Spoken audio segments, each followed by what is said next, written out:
महाराष्ट्र में सियासी संकट और बढ़ा। शिंदे गुट ने डिप्टी स्पीकर और राज्यपाल को चिट्ठी भेजी। चिट्ठी में शिवसेना के 37 विधायकों के हस्ताक्षर का दावा। मतलब अब शिंदे गुट में शिवसेना के 2/3 विधायक हैं। उद्धव गुट ने महाराष्ट्र विधानसभा के डिप्टी स्पीकर को भेजी चिट्ठी। शिवसेना ने डिप्टी स्पीकर से एकनाथ शिंदे समेत 12 बागी विधायकों को अयोग्य ठहराने की मांग की। शिंदे बोले, 12 विधायकों के खिलाफ कार्रवाई की अर्जी देकर आप हमें डरा नहीं सकते।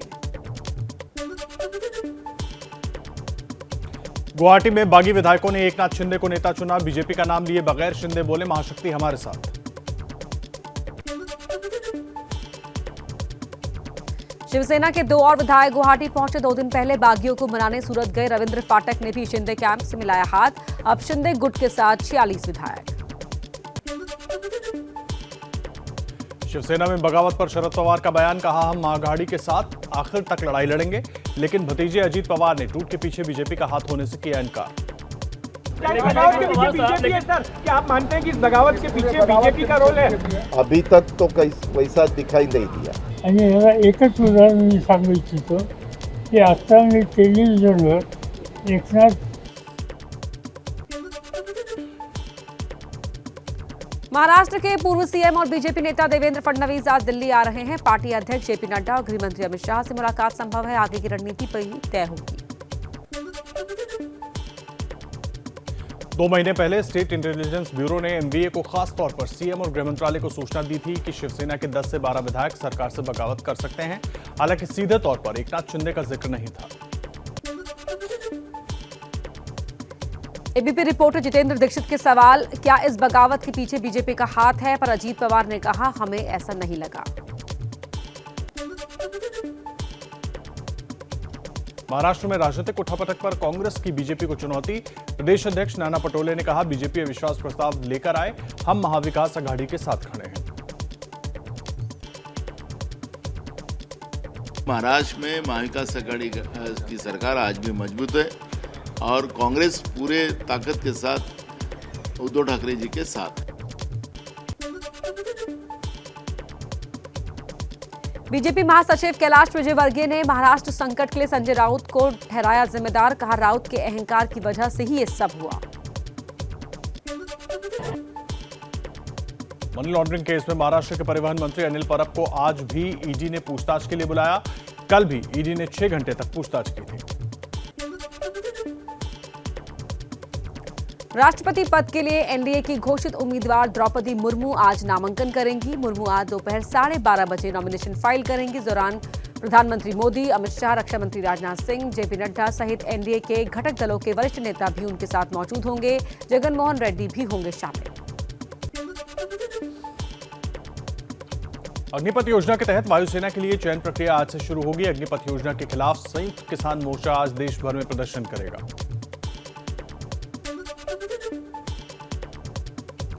यूपी में बुलडोजर की कार्रवाई के खिलाफ जमीयत उलेमाए हिंद की याचिका पर आज सुप्रीम कोर्ट सुनवाई करेगा।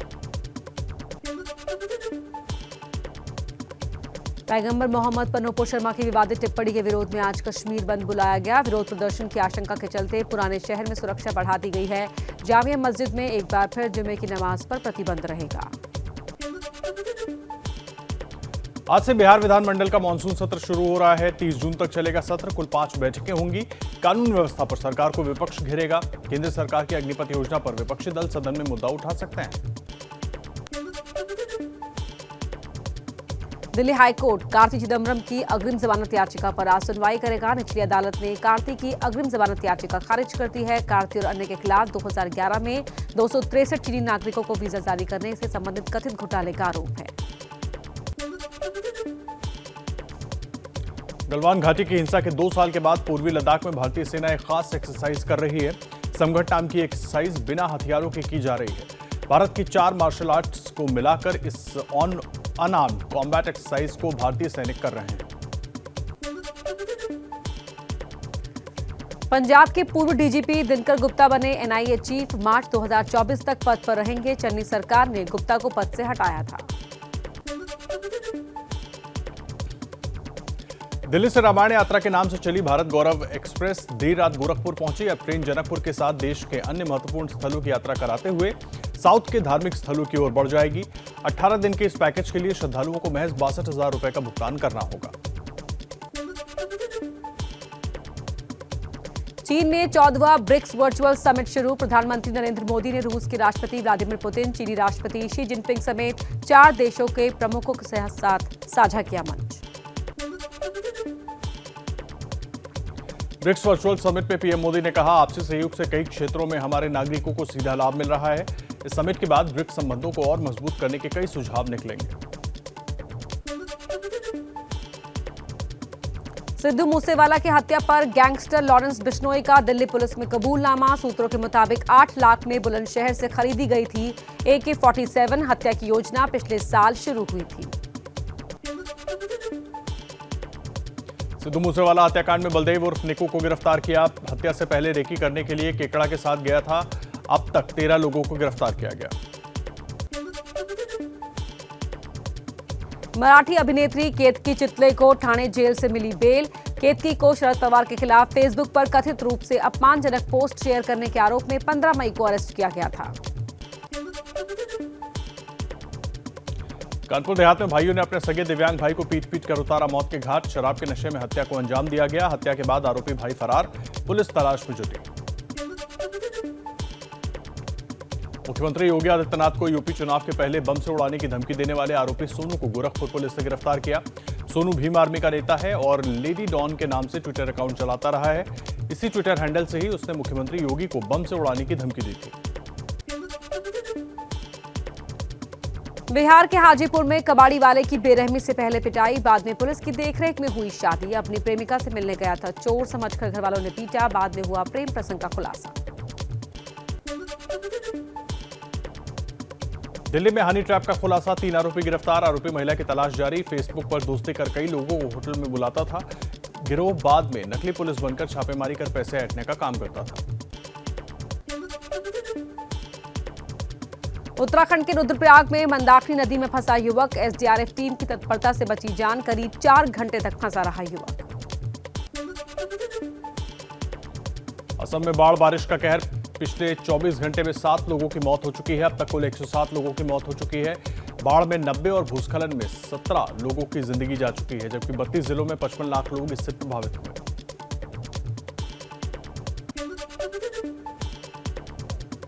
जम्मू कश्मीर के उधमपुर में समरौली इलाके में लैंडस्लाइड। जम्मू श्रीनगर हाईवे हुआ बंद। हादसे के बाद ट्रकों की लंबी लाइन लगी। मलबा हटाने का काम जारी।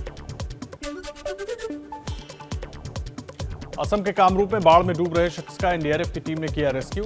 कामरूप जिले में बाढ़ बारिश के कहर से 2 लोगों की मौत हो चुकी है। असम के सिलचर में बाढ़ से हालात बेकाबू। शहर में सैलाब में डूब रही जिंदगियां। सड़क पर गाड़ियां डूबी हुई हैं, नाव चल रही है। एनडीआरएफ लोगों को पहुंचा रही है लगातार मदद। दक्षिण के बाद अब उत्तर भारत के राज्यों में मानसून की एंट्री। बिहार, झारखंड, पूर्वी गुजरात, दक्षिण पश्चिम और पूर्वी मध्य प्रदेश के कुछ हिस्सों और पश्चिमी हिमालय में 1 या 2 स्थानों पर हल्की बारिश का अनुमान।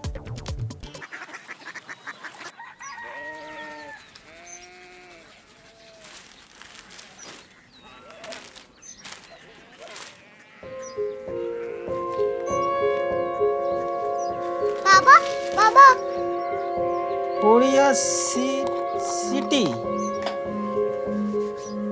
जानिए ना।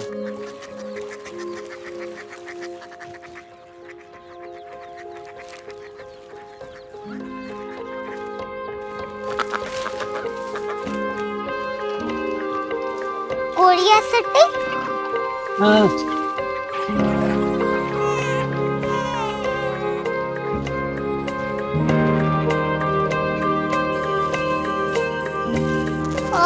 कोरिया सिटी कहाँ पे है? शहर अंग्रेजी लगे हैं।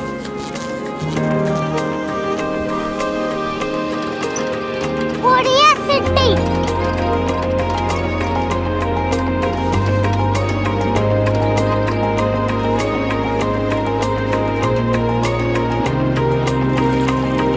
वो बहुत दूर है।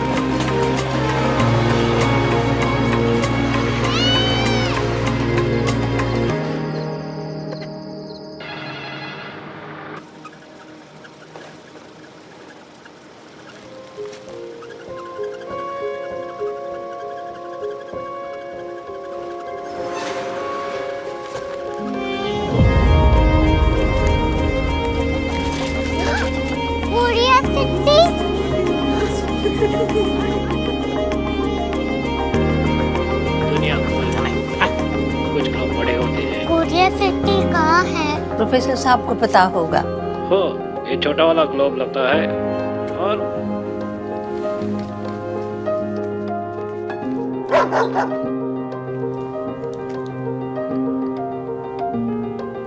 पता नहीं, मेरी बेटी से जाके मिल लो, शायद उसे मालूम हो।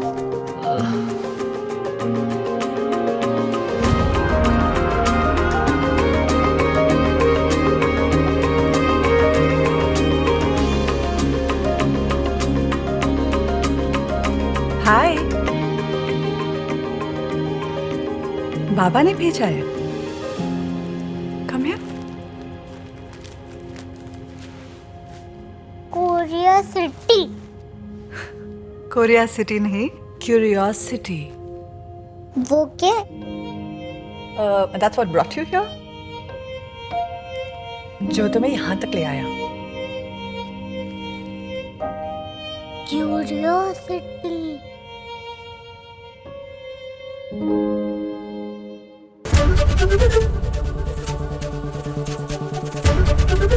एबीपी न्यूज आपको रखे आगे।